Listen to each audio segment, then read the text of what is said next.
The second part here is still arithmetic sequences, but finding the nth term, meaning we know how we can find the next 3 terms, or maybe even the next 5th term or anything like that, but how do we find a term in the future, and maybe something way down in the future? For instance, let's say we wanted to find the 500th term.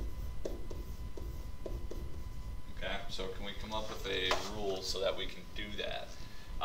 And we have a set way to do that. The unfortunate part here is that the book teaches us a different way. And it's different than the way that the MCA formula sheet will have it. So I'm going to teach it differently. And in my opinion, it's a little bit easier the way that we're going to do it. But I want to keep us consistent with the MCA formula sheet.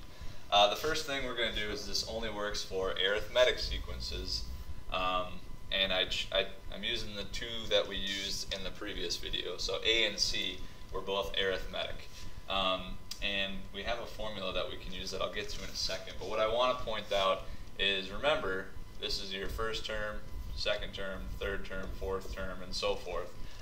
These are points that can be graphed. So that would be like saying, okay, x is 1, y is 2. X is 2, y is 4. We're doubling each one, right? We're doubling each term, okay? So these are points that can be graphed. So I go over 1 up 2, over 2 up 4, and so forth. It'll continue like that, okay? So we do end up having a pattern here, and that should make sense because arithmetic sequences have a pattern anyways. But these are sequences that can be graphed, okay? So let's say you want to find the 500th term. Well, you could keep going up to 500 if you want to, but that would take a long time. What we do have is a formula that we can use, and it's going to relate to an equation of a line in chapter 5. So this is going to be very useful for us, but we have y equals mx plus b. All right, and there are 2 pieces to this formula. M is going to be our common difference,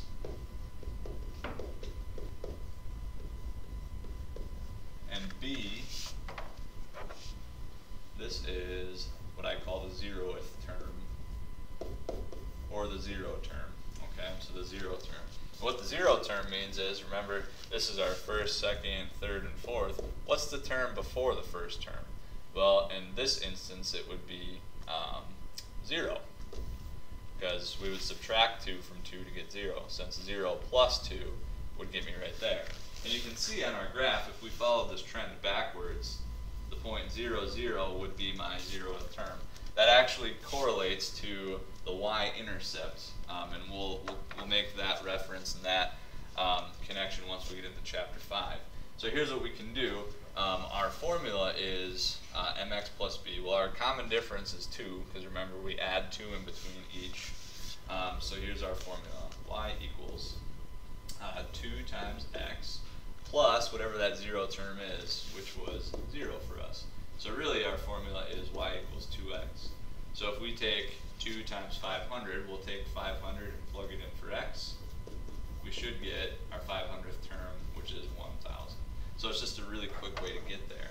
So let's see what this looks like with the bottom one.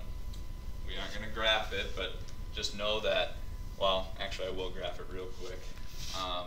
Not all of them. But my first term is -2, so that's over 1 down 2. My second term is over 2 down 5, so right here. And then down 3, or over 3 down 8. Oops, sorry, that'd be right there. So there we go. So we do have a pattern here as well. All right.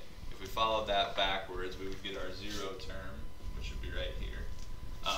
So we need our 0 term. Our common difference, remember, was -3. So we subtract 3 in between each point.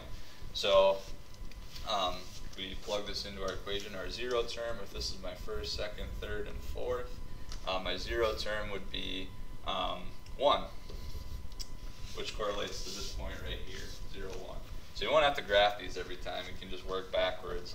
So our equation will be y equals my common difference times x plus 1, because this is a positive 1.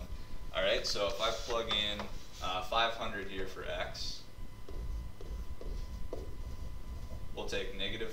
times 500, which is negative 1500, plus 1. So negative 1,499 would be the 500th term for this sequence. And that's how we go about doing that. Saves you a lot of time, so you don't have to count, right? All right, so that's all I've got for you here. We'll work with this tomorrow.